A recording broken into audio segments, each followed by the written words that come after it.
Okay, good evening, everybody, and welcome. We're so glad you could join us tonight. We have with us today Kathryn Petritis. She is an integrative nutrition health coach, and she's going to talk about what herbs and spices we can use in our meals, but that will also be good for our health. So Kathryn, take it away. Okay, thank you, Kathryn.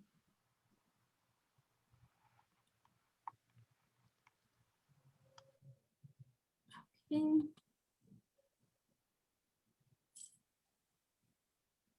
Okay, I'm just connecting here.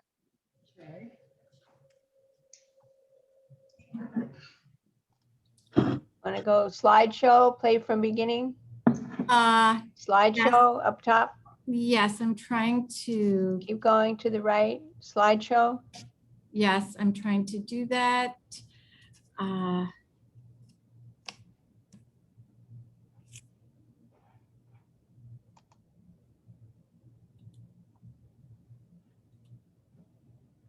Okay, here we go. Thank you. Hello, everyone. Thank you so much for taking this class tonight.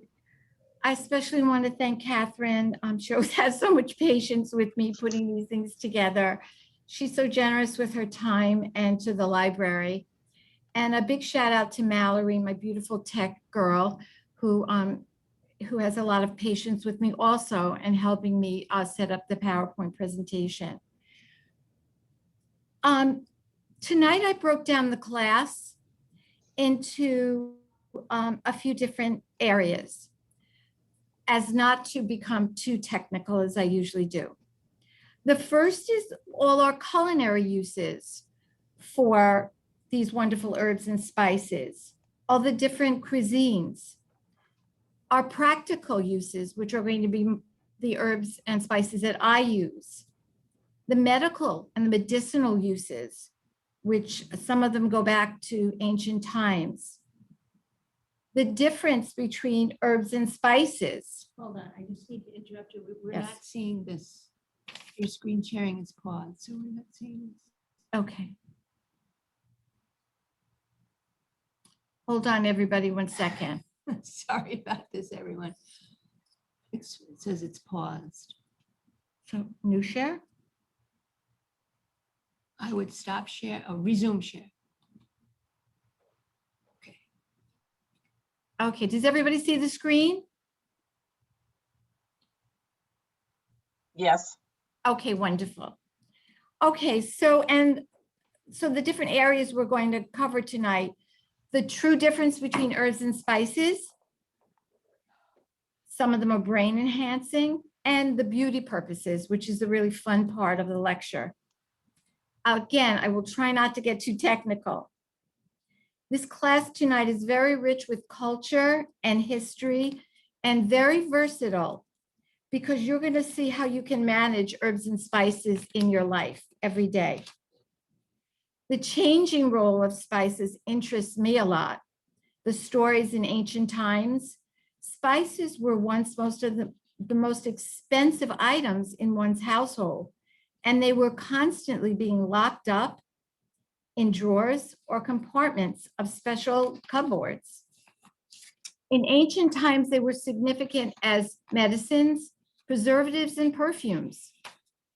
The Romans were first to use great quantities of spices in cooking. And they were also simmered in their houses to drive out terrible smells. And all of us in school, we all learned how some big wars were fought over the spice trades. Mustard seeds used to pay rent.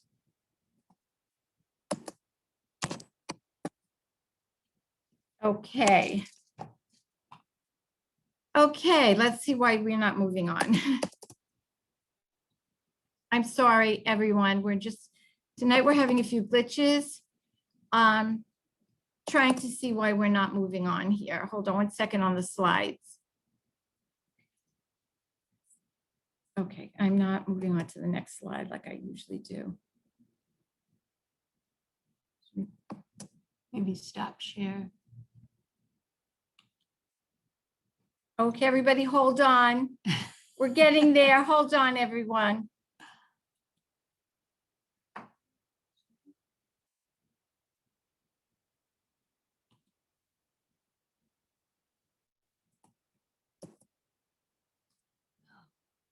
Just some glitches here with the computer. Hi, everyone. Hold on. There we go. Okay. But now you don't have Zoom on the screen. That's the problem. Let's try it from the beginning. Now, are they hearing us? I don't know, because we lost the screen. Okay. Hold on. Hold on, everyone.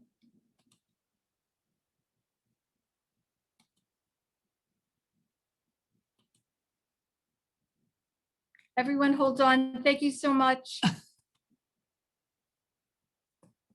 Okay. Okay. Thanks for your patience. Thank you, Kathryn. Okay, so herbs and spices today in our modern kitchen give voice to diverse cuisines and with valuable stories in ancient history of herbal medicine, currency, and even romance. The rhythms of life. Herbal traditions evolved with human knowledge over 1,000 years ago. I believe that herbs and spices connects us to the whole world, not just in our own kitchen, but back almost to the beginning of time. I hope tonight the stories and visuals can bring back good memories of love and family memory celebrations. For me, the smell of cinnamon in my oatmeal in the morning or an apple pie baking does it for me. The subtle sweet smell of Indian spices when I'm making a creamy dal, and all my Italian spices cooking in a saute for soup or sauce. These are sensations that create passion for me. Aromatic and pungent, 2 words to definitely describe spices and herbs. My son Christian, at the age of 13, used to stand by my side when I was preparing dinner, and he loved our little spice cabinet.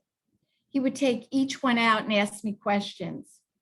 Today, when I go to his house, I see his spice cabinet all neatly together, and it makes me feel good, and it brings back a lot of great memories.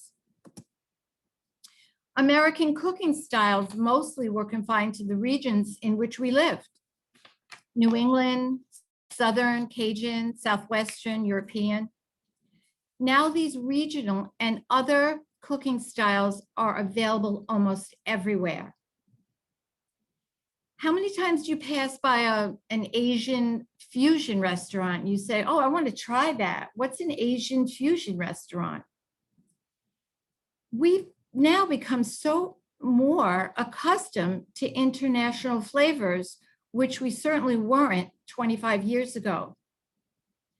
Some of the innovative cuisines that you may frequent are Chinese, Italian, French, Mexican, Indian, Thai, and Vietnamese restaurants, and the Asian fusion. In the course of this evening, I hope to give a voice to the herbs and spices that create these innovative cuisines. Let your palate be the judge of these different cuisines. What spices are you drawn to in these different cuisines? The gathering of herbs and spices. For me, it's a delightful, soulful experience that stimulates the senses. How wonderful it is to step outside onto your patio and grab some fresh chives to mix into an egg scramble for breakfast, or basil to spark up your salad. Over the years, I've had the most luck and enjoyment in recipes using basil, chives, parsley, sage, rosemary, thyme, mint, and edible flowers called nasturtiums. When working for a long time with them, you will too. All of you that are here tonight, I'm sure you have your favorites. And we want to use fresh herbs whenever possible. We know the term bouquet garni and herbs of Provence. They lighten up our dishes with aroma, flavor, and color. So growing herbs in containers, as in this picture, allows you to enjoy your current favorites while experimenting with different flavors. There's so much fun to grow. Herbs have flavors, textures, colors, and personalities. Here are some of the herbs that I mentioned: the basil, the tarragon, which we're going to talk about. There's sage there. You almost have your favorite.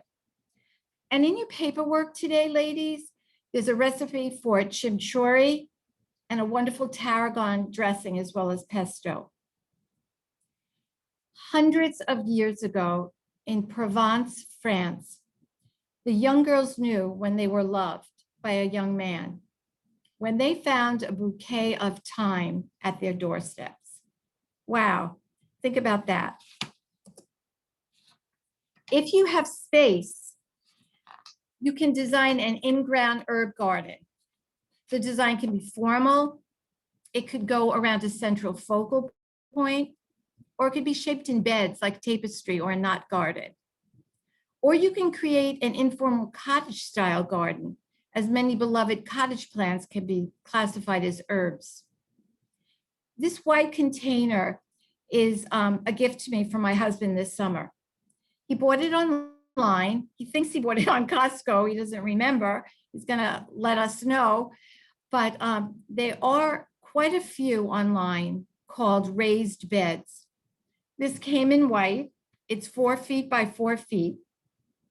And it's now housing all of my basil, some peppers, eggplants, parsley, thyme, and my edible nasturtiums, which now are hanging over the white. It's so pretty. You can't really see it here because I took this picture about a month ago.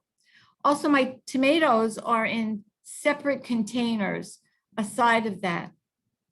But what's very cool about this new container gardening is that it really almost comes to your waist, and you're not really bending down to clip your herbs, to water your herbs, to dig in, dig out.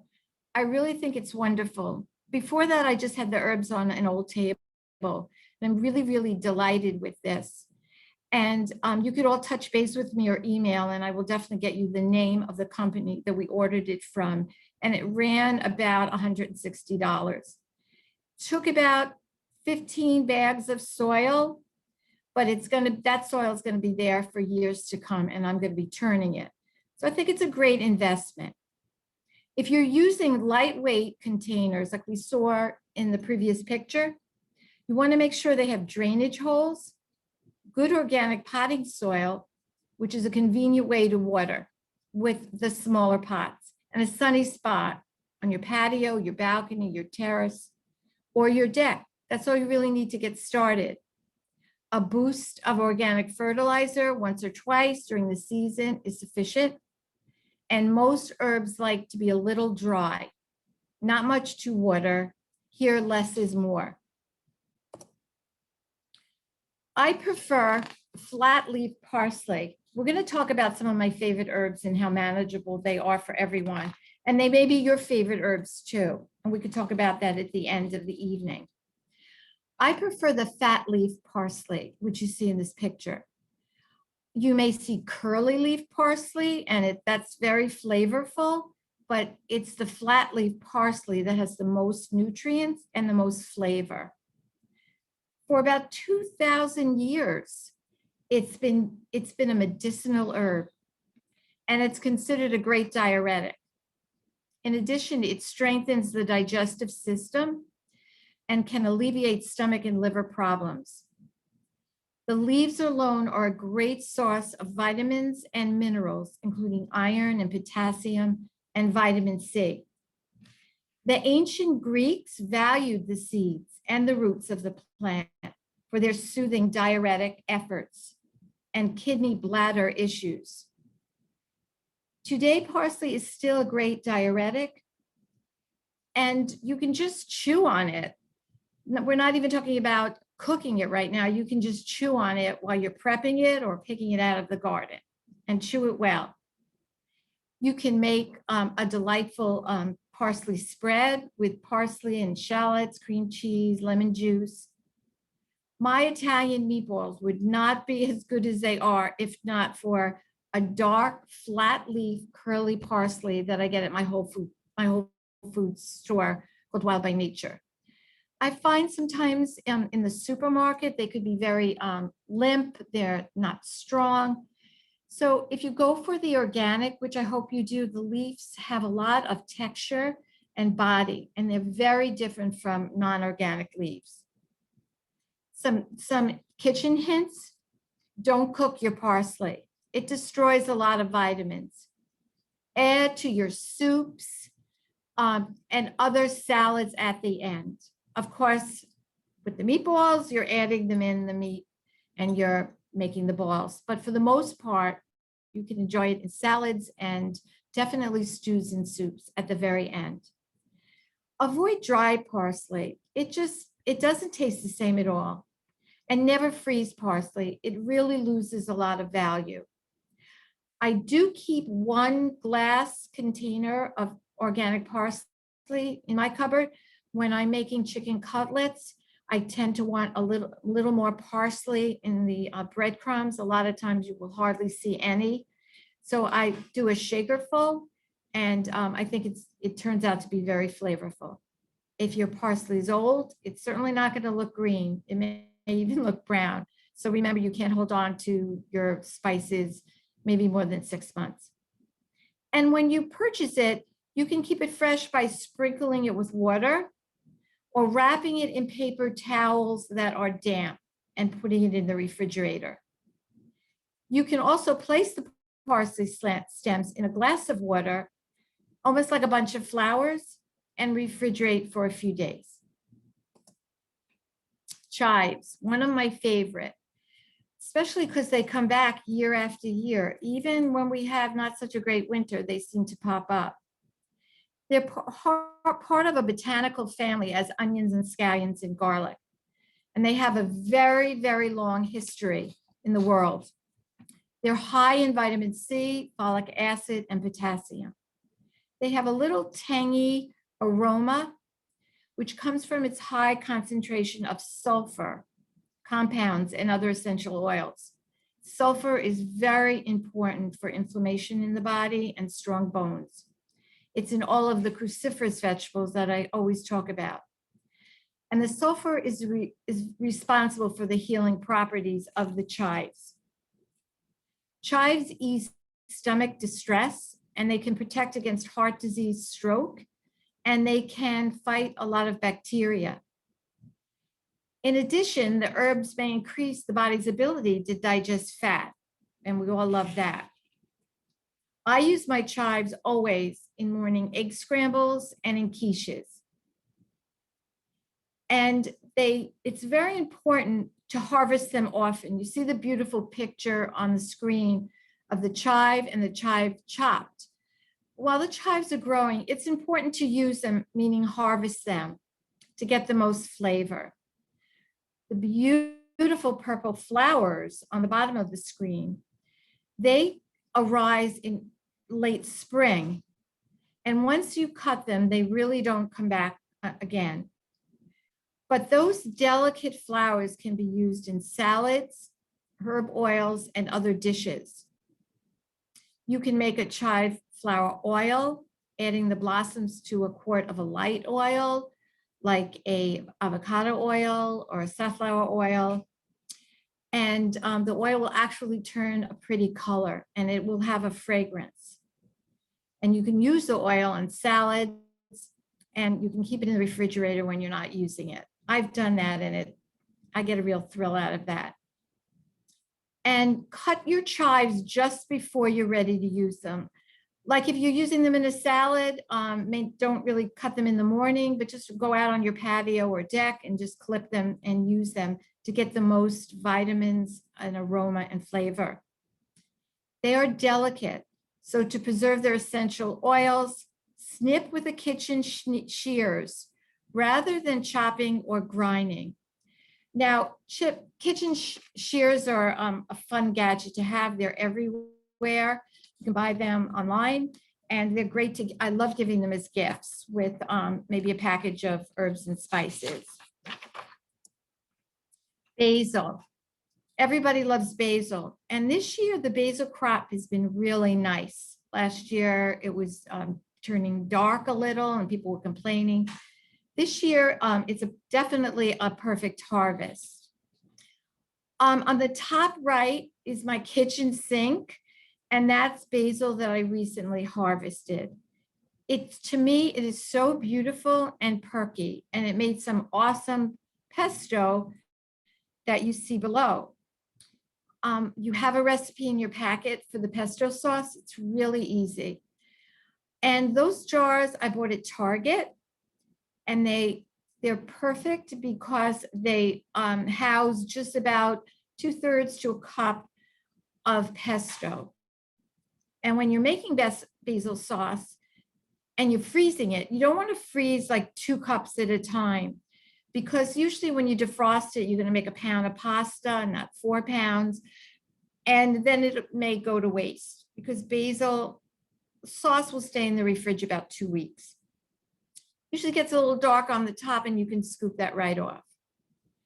So the herb is my favorite in Italian dishes. You can use it in sauce, pizza, all different grain pastas. Sometimes the grain pastas aren't as light as maybe white pasta. So when you're using like a quinoa pasta or a chickpea pasta, pesto works wonderfully with it.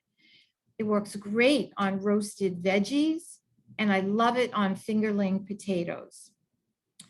And basil adds in providing good eyesight, healthy hair, and skin. And it's great for a little chronic stomach ache or gas, and definitely recommended for nervous system fatigue, insomnia, painful periods maybe. And the pharmaceutical actions are it's an antiseptic, sedative, and also a diuretic. Some hints when working with basil is that you want to also wash just before you use it, because the leaves could get a little dark. So keep your strainer handy, and then just rinse through the strainer, towel dry, and cut, and use it in all of your recipes. You can chiffonade basil to create a certain look, and that's when you roll up the leaves together and just cut right through. You can Google that word, and it probably will show you chiffonading. You can go to YouTube, and they'll have many tutorials on how to do that. It's a great knife skill to learn, and very, very easy. That's very pretty on top of stews and soup, or your summer ratatouille that you make to chiffonade the basil. I never freeze it, and I suggest don't freezing it, because you can buy it everywhere now. I know my mom in the 60s used to freeze basil, but now with the global market opening, basil is everywhere. You get it all year round. And again, try to buy organic if you can.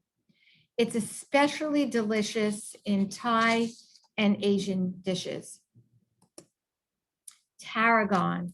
Tarragon definitely has a very distinct taste. Tastes like licorice. And I grow it every year.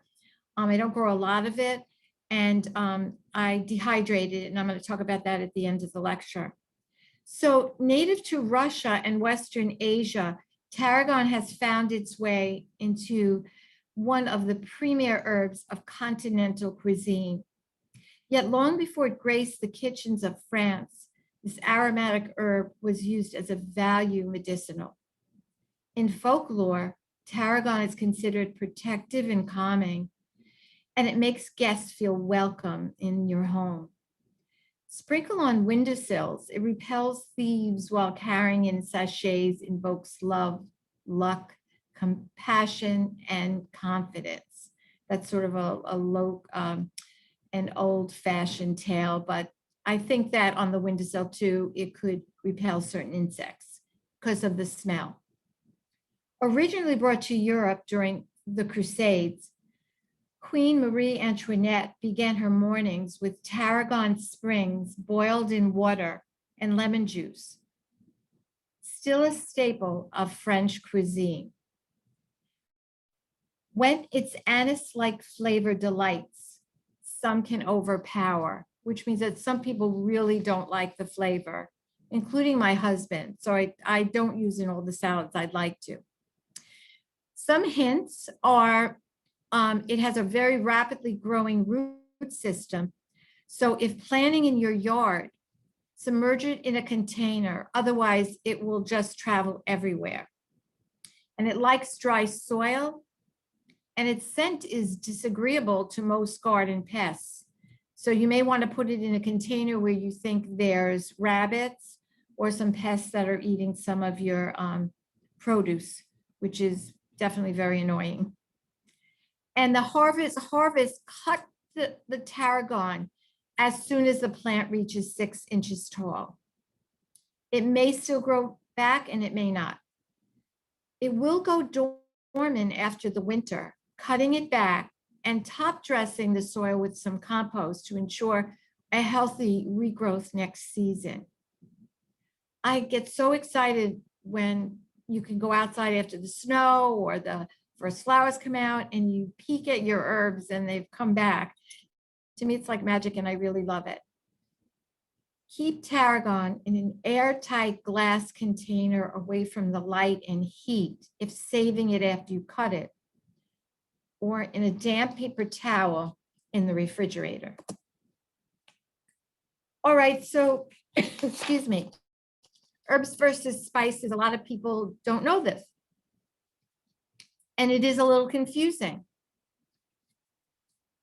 The difference between an herb and a spice is that an herb is an aromatic leaf, like the parsley we just saw, dill, chives, and a spice stems from a pungent seed, like a root or bark as cinnamon. These terms often used interchangeably, but they're very different. Spice is a term that refers to the aromatic and often pungent vegetable substances used to flavor and season food. Think of spices. Think of the cinnamon bark. Think of curry.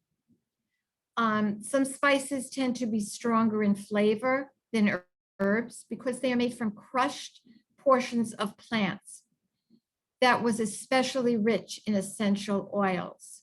I love that thought, that when you're making cinnamon in the morning, that came from an essential oil, or when you're using curry in your Indian cooking, and you smell that strong smell, it's from essential oils. Whereas herbs don't have that. Herbs such as basil, bay leaf, dill, mint, parsley, sage, and so forth, they're technically very different from true spices. Any plant with leaves, seeds, or flowers used for flavoring or garnishing food with savory or aromatic properties, those are herbs. Ginger, for example, is made from a root stock of its plant, so that's a spice, and nutmeg or seeds, so that's a spice. Your black peppercorns that you love to use are a whole fruit, and capers and cloves are flower buds, and mace is the rind of an Indian root. So these are all roots, and thus they're spices. So I hope that's clear, the difference between herbs and spices. Organic is best. One very important note: if you intend to use your herbs in cooking, they should be organically grown. Why not get the most nutrients you can get for your money? And don't use any type of pesticide or fungicide on plants that you're growing outside and you know you're going to eat. All spices are not created equal. When purchasing dried spices, buy the smaller jars. I'm showing in my upper right of the slide these big spices. It's great that Costco has them and other stores, but honestly, how quickly are you going to go through that? And they may be a little like moldy or old before you could use them. So I'm suggesting using the smaller jars. I was surprised to see that Target had organic spices in small jars for about $3, and they had the organic seal on them. Since the spices can go rancid and collect mold, don't keep more than a year. I know that hurts It hurts to open up your cabinet and see the spices that you bought, and now a year is up, and you really should replace them. You're saying, like, why should I replace them? Well, they may not have any flavor, and they may actually ruin one of your recipes. And they could have something in them that you could have an allergic reaction to. So again, buy smaller bottles. In the lower right, you see my favorite fertilizer. I've been using that for years, and that's pretty available everywhere, and you can get it online. One more important note, ladies, on the herbs and spices is that if you're not buying organic, and the government, as sometimes doesn't have our back, they do have a website you can go on. It's called the Federal ID Handbook, and they will tell you right off the bat what spices are allowed 3% mold, what spices are allowed rodent stuff. They'll say it right out. So they're not protecting you with the spices. And it's an interesting website to go up and share with people. So when you buy organic, you are, again, definitely protected.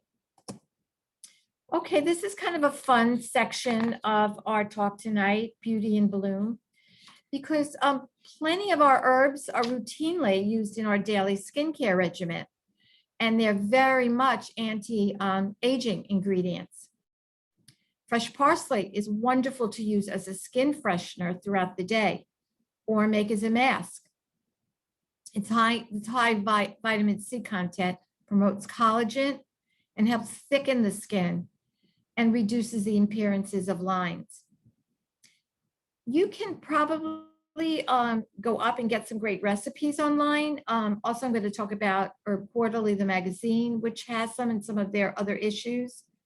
And you can look on your products, and you're in the health food store or you're looking online, you will always see an ingredient list and look for parsley. And it helps reduce damage from the sun, and the vitamin A maintains moisture and the collagen. And I think you could probably get yourself an empty spray bottle. I think I'm going to try this also. Put your fresh parsley leaves in it and some toner or essential oil, and maybe able to spray your face with that a few times a day. Okay, here we go with our green mask, anyone. Ageless herbs. They can could be made out of mint, sage, marshmallow, horsetail parsley, milk thistle. And I'm sure those recipes you can get online and in the Herb Quarterly. Astringent herbs for the face. They tighten and they tone, and they help with the mucous membranes because they're antimicrobial. So they circulate and they have antibacterial properties. Facial toners with witch hazel reduce the appearance of pores. And herbs help produce tannins to protect themselves while they're growing from infection, and animals. I'm going to be showing this at the end of the night. The rose petal witch hazel that I love and use probably for about 2 years.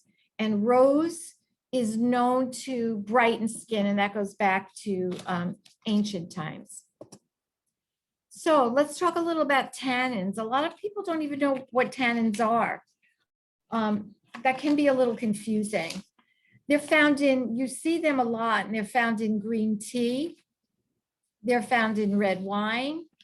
They're found in what I just spoke about, the rose family of astringents. They function as a unit within the action of the herbs.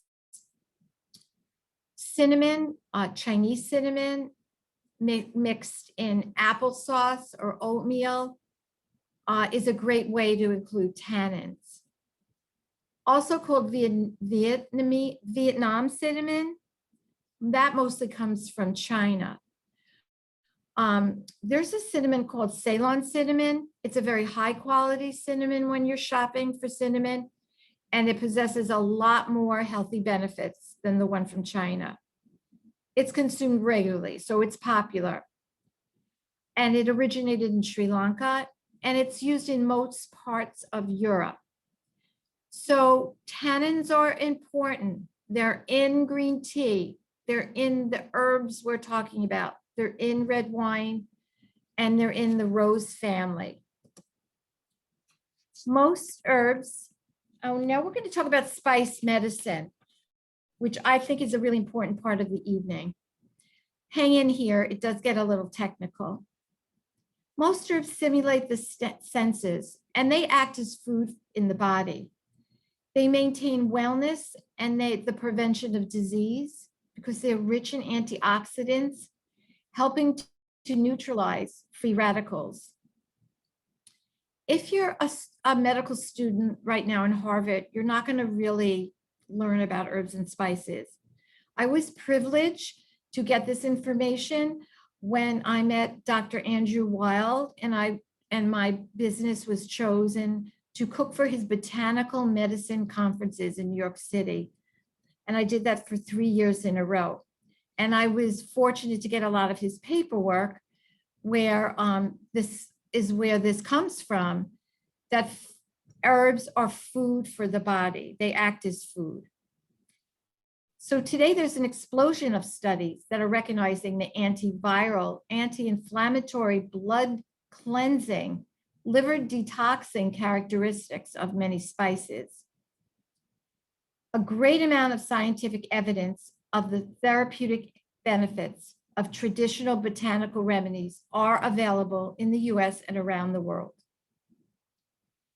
In Ayurvedic medicine and traditional Chinese medicine, they are the foremost medicines, taken for acute illness, to prevent disease, and to maintain balanced health. They are safe and they are potent. Turmeric and ginger are the safest and most potent anti-inflammatory spices, and everybody is learning about them now. Indian spices receive lots of attention in the media, and new research has found that active ingredients in several of the spices prevent blood clot formation and reduce inflammation and pain more significantly than aspirin does without the side effects of aspirin. Examples are curcumin, the active ingredient in turmeric, and in cayenne pepper, there is that very active ingredient. Herbs that are warming help to disperse and counteract maybe some bacteria when the body has excess mucus. And that's when we talk about they're safe to use. Ginger to use when you have a cold, even turmeric on a spoon with honey. Lots of remedies concerning that. So in the summer, opt for natural repellents. I don't have a picture of this right now. Sort of a last minute thing I put in. Tea tree oil repels a lot of insects and really helps with itching. Basil and thyme herbal oils that work well. Lavender essential oil at a 30% diluted can repel ticks. So you take your lavender oil and you dilute it by 30%, put it in a spray bottle. Lemon, eucalyptus, and rose geranium are effective against mosquitoes and ticks. Why not make a solution? Part of spice history and my favorite story to talk about briefly now, because we're kind of running out of time, is fenugreek, which is the aniseed. It was used as an ancient tonic. It's one of the most oldest cultivated plants. Anise or fenugreek can be traced back to 1000 BC when Egyptian texts detailed its use as an embalming agent in the mummification process. Throughout history, fenugreek has proven itself as a multi-purpose herb. It's been prized as an aphrodisiac. It's been roasted and even brewed in coffee and used as a yellow dye in clothing. In traditional Chinese medicine, it's valued as a warming herb. and it stimulates digestion. It helps regulate blood sugar levels, which is good for diabetes. It helps break down carbs, which we all love and need. And to best utilize its healthy compounds, head for the health food store to get a standardized supplement. It's best to stabilize blood sugar because you probably can never eat enough of it, but it's a good start to start with the fresh and will help with cholesterol. In some Indian restaurants, they have them out in little dishes because they believe when you chew on them, it helps break up a complicated meal. So a complicated meal would be in the summertime if you're eating steak and French fries and not a good hearty green vegetable with it, you may want to chew on fennel seeds when you're finished. And a Roman philosopher recommended chewing seeds as a breath freshener, and that's good advice today. Some other spices of the Bible that are my favorites: caraway, coriander, saffron, rosemary, cayenne, chamomile, horseradish, which is a bitter herb that was used at the last Passover Seder. Lots of history there. And also garlic. Yes, garlic is an herb, and the healing spice ginger.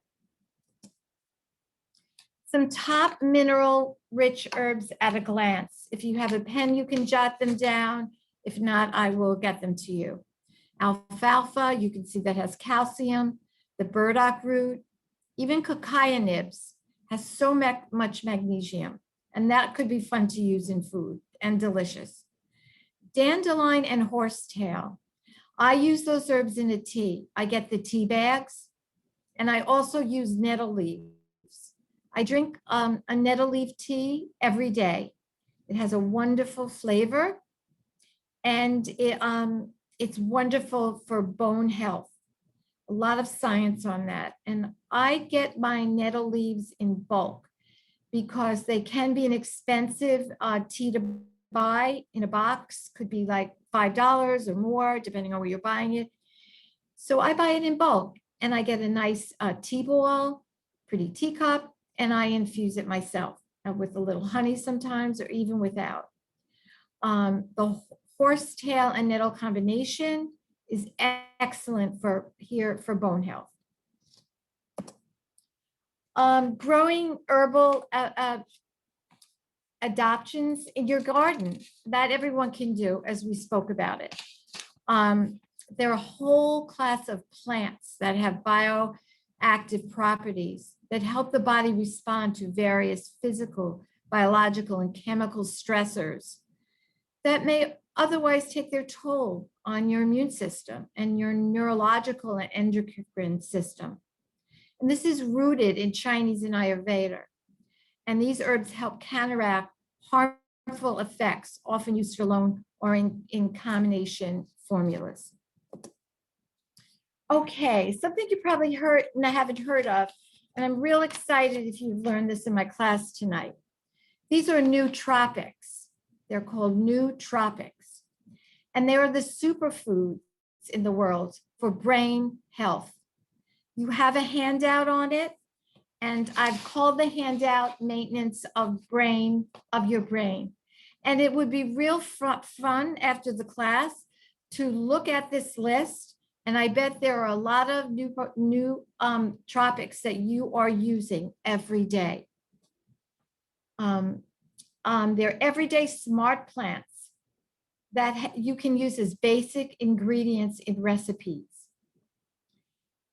The FDA, the Food and Drug Administration, has warnings on some of their supplements and pills. They're advertising a lot, marketing on TV. How often do you see a drug advertised? Oh, this is so good for your brain and your brain health. Be very aware of those neural and enhancing drugs. My list is a very noble list based on neuroscience, and that's from a book called Power Plants, and you'll see that at the end of my talk. where you can get that information. But buyer beware and be very careful of saying, well, I think I'm going to buy that pill and I'm going to be smarter and I'll remember more. No, go to your list and use these natural neurotropics. And like I said, I think you're using them already and you just don't realize it. Okay, so we want to celebrate herbs however we can. There are all these wonderful organizations to join. Maybe just join one for the fun of it and see what information you can get. Visit them online and get inspired, because spices are an accepted part of our everyday lives.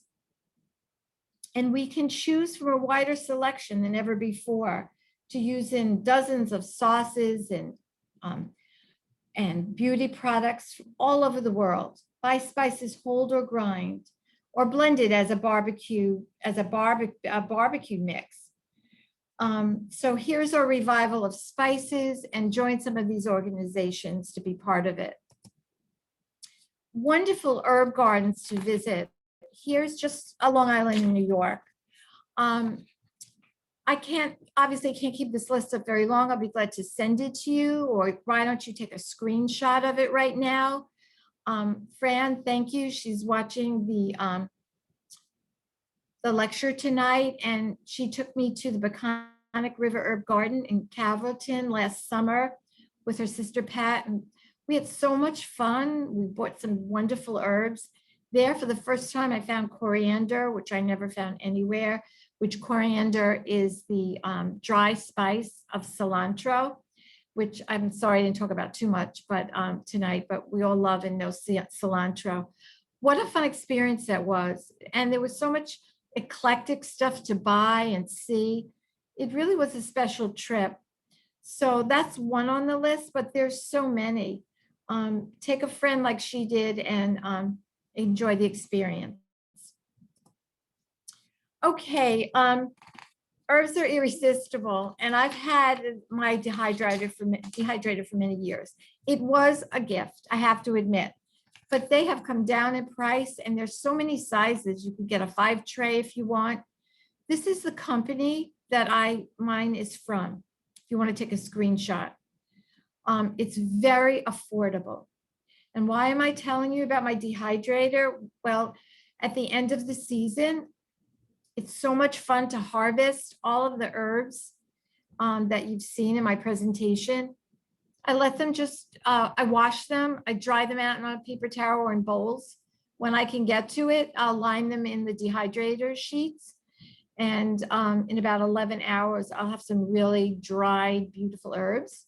And then another project, which sometimes somebody will help me with, is grinding them, taking off some of the stems, and then getting them ready for the jars. And my favorite is to give them as gifts, especially the herbs of Provence, which are the thyme, the rosemary, and the basil.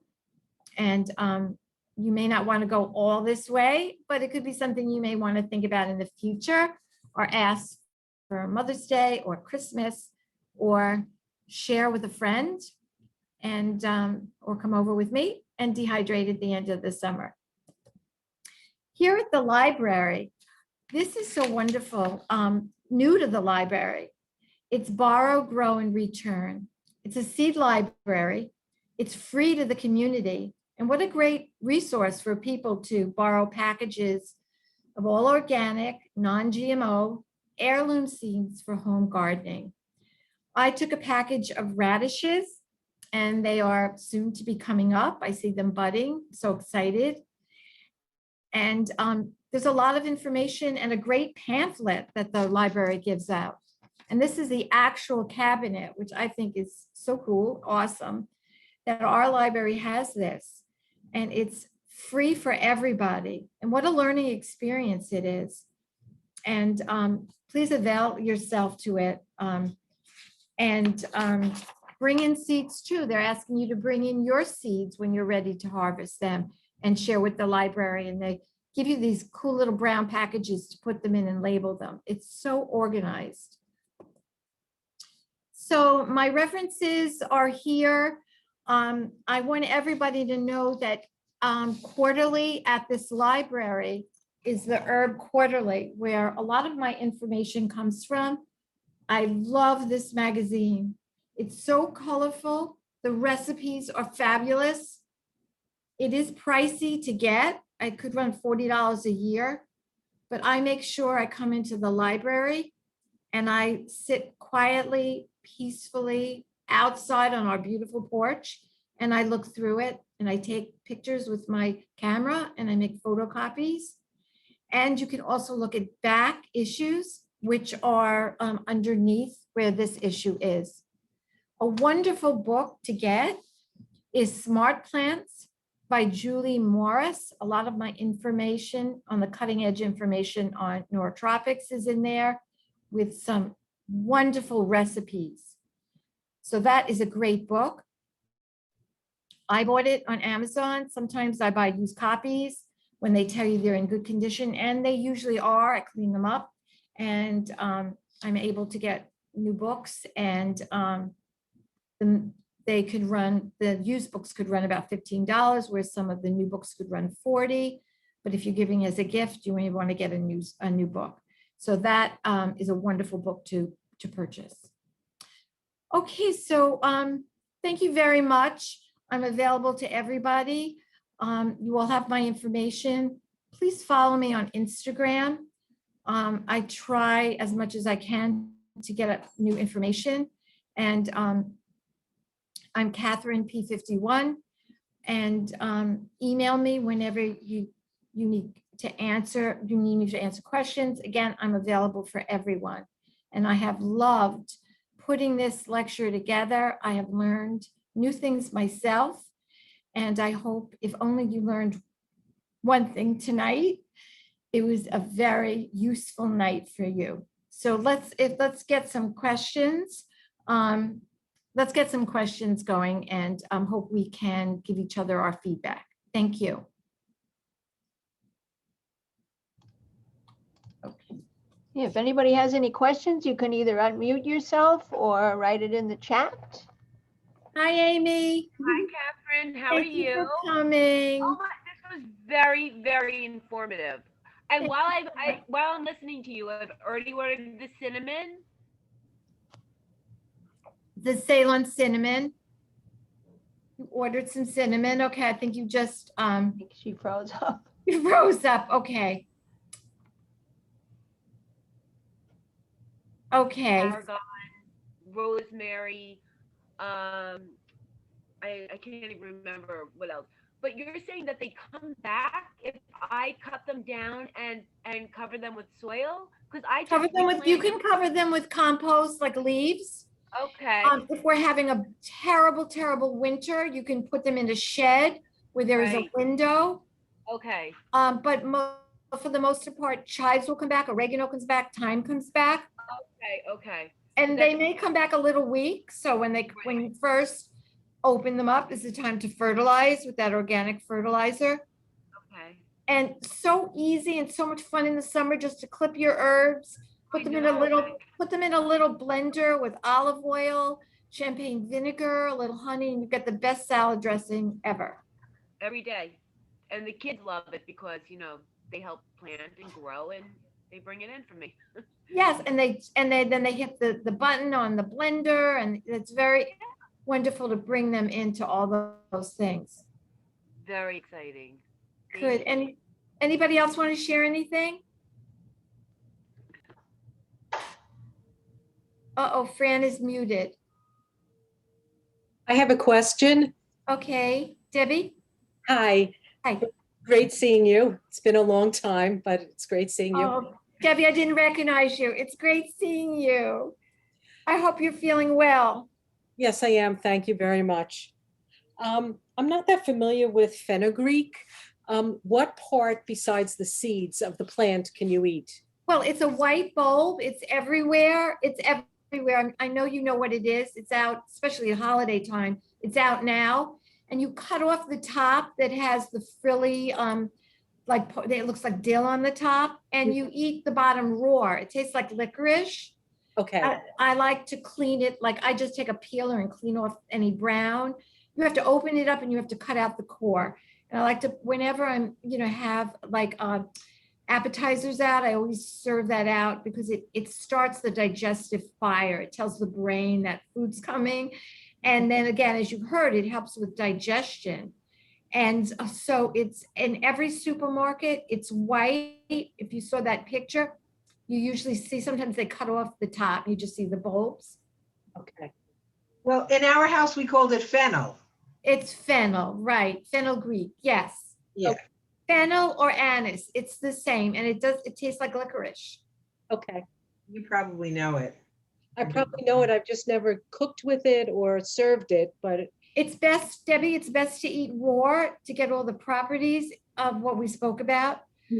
But it's also delicious braised, like, you roast it in the oven in these long pieces. It looks really pretty. It's very gourmet, and that's nice. If you're serving guests and you want to, impress somebody with the fennel, and then you could have it raw too. So it's really delicious, braised or roasted on a platter with your roasted veggies. I mean, there's so many uses for it, especially that story about, if you're full, just to chew on the seeds. And you can buy the fennel seeds in a glass jar. They're with all the spices in every store, okay, but do make sure they're organic. of course. Thank you. You're welcome. Okay, so what I was saying before, I didn't realize I was muted, was the other day you were kind enough to give me the little jar of the basil, of the Pesto sauce. pesto sauce, pesto. Now, is that the recipe from the Julie Morris book, or? No, that's the recipe in your handout. Oh, okay. Yeah, So I'll actually, okay. Anne is saying that the recipes are not in the handout, so we'll track that down and we'll email them to you. Oh, okay. Somehow okay. we must have overlooked those. Yeah, Kathryn's super efficient in that, and I'm sure you'll get that right away. That'll come right away. Okay, no problem. Yeah, but if you looked at the picture and you want to freeze, because you could see the amount of basil that I harvest was a lot. But if you just have like, excuse me, 2 basil plants, I had like 5 or 6. If you just have like 2, you don't want to freeze it. You just want to make it into a sauce and use it up right away. You could also use it on chicken, salmon, use it on anything on the grill. Excellent. Yeah, and it's for all ages. I mean, my little grandboys have been eating it since they're babies. That's for all ages. Okay. And interesting, when we were growing up in the 50s and 60s, we didn't have basil sauce. No. Just like we didn't have tiramisu. All these wonderful Italian delicacies we didn't have, but because of the global market and the availability to basil, pesto's everywhere. I must say though, in all the markets, pesto sauce are in glass jars, but a lot of sodium in them, a lot of sodium. You really, buyer beware. You want to read everything, and you want to read the jars. And don't, I know every once in a while I'll see a jar in one of my relatives' houses, and I'll go, oh, you want to look at the label with me? Will that be okay? I ask permission. And then they say yes, and I could pick out a few things that are not really good. Additives, flavor enhancers, color. You don't want that in your pesto. No. It's so easy to make. Excellent. Thank you. So I hope everybody has an herb garden here. And if Well, you're not, it's not too late to have one. Well, somebody has an herb garden. Someone is asking in the chat, how do you keep the bugs away from your basil? Something is eating mine. Yes, that happened to me last year. And my friend sent away online for these things you hang up. They almost look like the things you put in your car, like the air fresheners that aren't good for us. And the little bugs will grab on them and die. So you can Google that. They sell that repellent. I like to plant a lot of marigolds around the basil because they have that strong odor. This year, I have to say, I have not gotten a lot of pests on the basil. Also, I'm doing something this year that I haven't paid much attention to, and I'm not over watering. I let the basil get dry. So that may have something to do with why I don't have a lot of pests. But that is very upsetting, and that has happened to me. But you can Google something and they have it out, and you can put them on sticks in the plants and see how that works. And also another thing I could suggest was I do the basils in my raised garden that I got this summer as a gift from my husband. He put that big white garden up for me. I also had some pots of basil, and I saw those little creatures. Well, I took the pots and I moved them. I put them to another area of the yard, and they don't seem to be eating them. So maybe you could try moving them. Yeah, do everything you can because you want to save that basil. Try the marigolds because that seemed to work for me this year. Oh, I had- wonderful. And they're so beautiful too. They bloom, all those beautiful colors. Yep. I love the smell that comes off of them. Yeah, and they're One more inexpensive. question. Sorry. I have one more question. Are there any herbs that you do recommend freezing or no? I'm sorry, Amy, I didn't hear you I recommend what? Oh, I'm sorry. Any herbs from the garden that you do that I could freeze or no? You don't recommend freezing. From a culinary perspective, Right. I know I'm a little over the top, but they seem to take out a lot of flavor. But if you have to, I'm suggesting just dry, like if you have rosemary, you could just dry it out on your counter and grind it. Yeah. Okay. You can grind a lot yourself, even without the dehydrator, and it could be maybe fun for your son to help you with. Yeah. Experiment, try it, dry them out yourself. No. And drying and putting basil in the freezer never worked for me. It gets dark and Oh, wet. no, yeah, no, I don't like basil in the freezer at all. No. Yeah, and there's such an abundance of it everywhere these days. Yeah, I agree. But it's so annoying, like, come December and you're like, all right, I gotta go buy basil. It still doesn't, to me, it does not taste the same. Even No. buying it, even, the organic from the grocery store, it just doesn't. I know. Well, that's our joy of summertime and the herbs which are the plants that are available. That's why I'm like so excited about this class and about the herbs, spices we get all the time. And cilantro too. I haven't had luck growing cilantro in my yard at all. It gets like really it's thin, it's not thick. And I just pick up cilantro in the health food store. It's more flavorful. Anybody here have luck growing cilantro? I do this year. Oh, wow. Yeah, for the first time ever. So, yeah. That's wonderful. I'm telling you, I planted 4 marigold plants in the garden. So I'm just thinking it might be marigolds or just my luck this year. But yeah, no problems. Oh, thank you for sharing that. And maybe you just have a green thumb. No, for sure, no. Luck of the draw. But, marigolds. And they're inexpensive marigolds too. And the colors are beautiful. And I have them in the garden right now. They're blooming better than some of my other flowers. They're strong. They're very strong. And again, you can use our wonderful internet and Google, come up with plenty of ideas from other people, go on tutorials, and they'll show you what works for them as far as, repel bugs. Getting rid of bugs. That's great. Thank you, Kathryn. Thank you, Kathryn. Thank you for Thank sharing your you very expertise with us. Okay, well, I hope everybody will go to that list for your brain and realize that you're probably using a lot of things instead of ever buying a supplement, and just knowing the power, the strength, the richness, and the history of herbs and spices.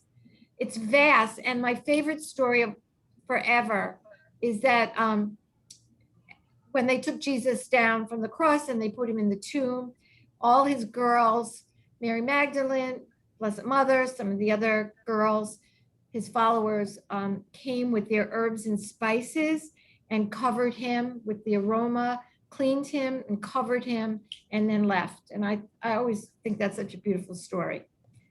And the Egyptians in the tombs, they buried their loved ones with these beautiful vessels. When we went to King Tut's exhibit in the city, my husband and I, we saw these magnificent gold vessels that were filled with spices, that they laid them right on their mummified bodies.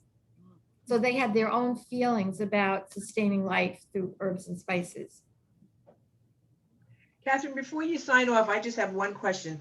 Horsetail, what is that? Horsetail. Horsetail is a plant, like nettles, stinging nettles. I told you I drink every day. Yep. And by the way, that's really helped my bone skin, and I'm so confident in doing that. There's a gal out there, her name is Suzanne Weed, and Suzanne is spelled Susen, and Weed is Weed, and she's like a pharmaceutical genius, and she has so many articles and herbal infusions. And I once read an herbal infusion using horsetail. I use a horsetail tea bag with my nettles, which I buy in bulk. So I make myself that drink every day. Sometimes I may forget the horsetail and I just use the nettles. So it's a very therapeutic herb that strengthens bones. Okay. So if I And it didn't want to, tastes good. if I didn't want to buy it in bulk, that's something that you can get at Whole Foods? Yes, Horsetail? yes. Therapeutic medicinals is the name of the teas. They're in that beautiful white box. Yeah. Always have nettles. But Okay, when, good. if you fall in love with them, I'll tell you the site, or I'll share my bag, friend. It's this huge bag, and mine comes from Bulgaria. It actually shows you the region and the spot where it's born. Talk about, Wow. yeah, it's so interesting. And I gave away so many jars because I can't hardly use all of it. And they only give you like 8 months to use it. So it's really, Exactly. really fresh. Yeah. So nettles tea is my choice of teas. Besides green tea every day. I try to do the green tea every day. Thank you. Or the tannins, which we learned about tonight. Excellent. Okay, Thank well, you. thank you. Thank you, everyone, for joining us. Thank you, Kathryn. And in the fall, we're going to be back in person, so I hope you can join us. I learned a Excellent, lot. yes. Thank you, Kathryn. You're so welcome. Everyone stay healthy. You too. Thank you so much. Thank you. This was great. Okay. Good night. You know. Yeah. Hey, thank Bye-bye. you.